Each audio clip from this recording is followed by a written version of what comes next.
ছবি দেন, আমি তুলে দিচ্ছি।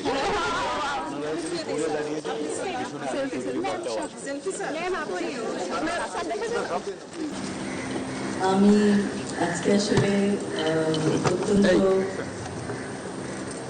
আবেগ আপ্লুত এবং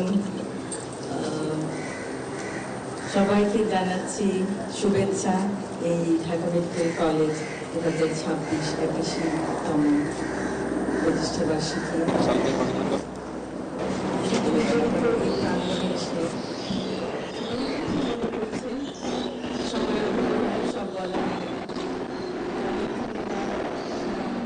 বৃক্ষরোপণ করেছেন, অনেক অনুষ্ঠানে আমাকে স্মরণ করেছেন।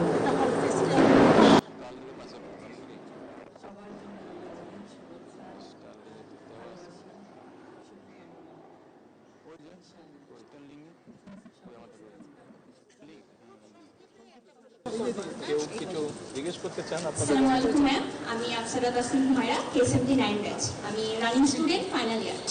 ম্যাম, প্রথমেই কৃতজ্ঞতা জ্ঞাপন করছি এত ব্যস্ততম সময়ের মধ্যেও আমাদেরকে সময় দিয়েছেন।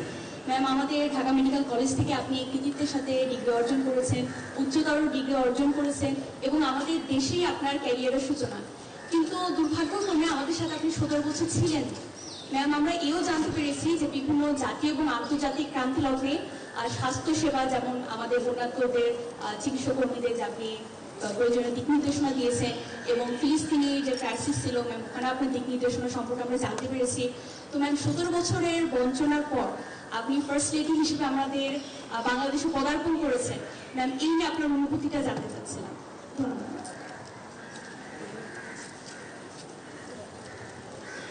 আসলে আমাদেরকে সবসময় ভবিষ্যতের দিকে তাকাতে হবে। ভবিষ্যৎ আরো উজ্জ্বল হবে। জীবনে টানাপোড়েনে অনেক ঘাত প্রতিঘাত আসবে, কিন্তু তবুও ভবিষ্যতের দিকে তাকিয়ে আমরা সামনের দিকে এগিয়ে যাব। এবং যদি আমরা বিভিন্ন রকমের ক্ষোভ চিন্তা মনের মধ্যে রেখে দেই, তখন নিজেরাই কিন্তু আরো এগোতে পারবো। এজন্য ওগুলো পিছনে ফেলে সামনের দিকে এগিয়ে যেতে হবে, উজ্জ্বল ভবিষ্যতের দিকে।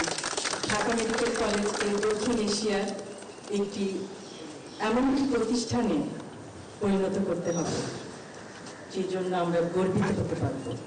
সারা বিশ্বে যেন ঢাকা মেডিকেল কলেজের নাম সুনাম ছড়িয়ে পড়ে। আপনাদের কৃতিত্ব, আপনাদের উৎকর্ষ এবং আপনাদের মানবিকতা যেন একটি উজ্জ্বল দৃষ্টান্ত হিসেবে সারা বিশ্বে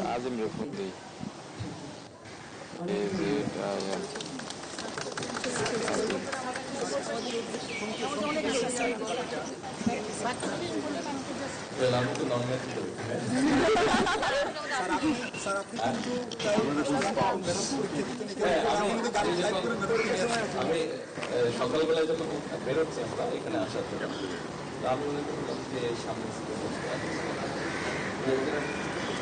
প্রশ্নের চিহ্ন ছিল, কারণ যে আমি যখন ওনাকে মেডিকেলে নিয়ে আসলাম পরীক্ষার জন্য, তখন আমি নিজেই চালাই আসতাম। তো আজকে সেটা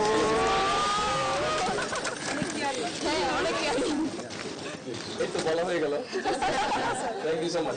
দয়া করি আপনারা প্রত্যেকে প্রতিষ্ঠিত হন, আপনারা পড়ালেখা হচ্ছেন, জীবনে যে লক্ষ্য পড়ালেখা করছেন, যে সাকসেসফুল হন, এই দোয়া করি। ছবি দেন, আমি তুলে দিচ্ছি।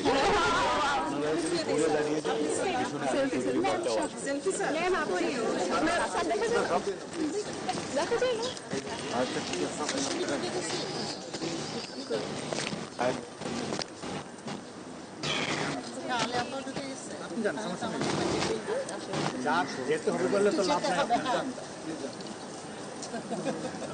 শেষ হওয়ার পরে ঢুকলে লাভ নেই।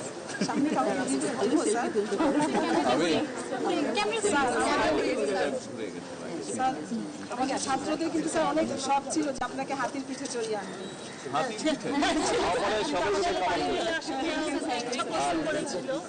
কি যেন বলে সেলফি ভালো তুলতে পারে, 32 বছরের সংসার